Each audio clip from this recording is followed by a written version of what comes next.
Hello everyone, it is Sidhu. I am to the first class in our Santaniketan English Medium School. Today my seminar topic is homes of animals.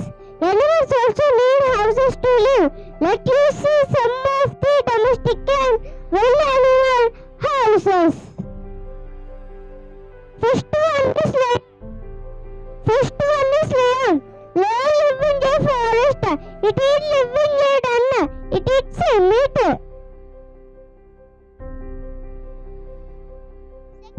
Second one is fish and duck. Fish live in the water. These animals are called aquatic animals. Third one is dog. Dog is a pet animal. It lives near our houses and also dog houses. Fourth one is monkey. Monkey lives in the trees. They jump one, two in the trees. It eats fruits. Fifth one is elephant. Elephant lives in the forest.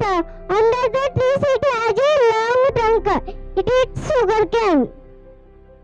Sixth one is snake. Snake lives in the holes and trees.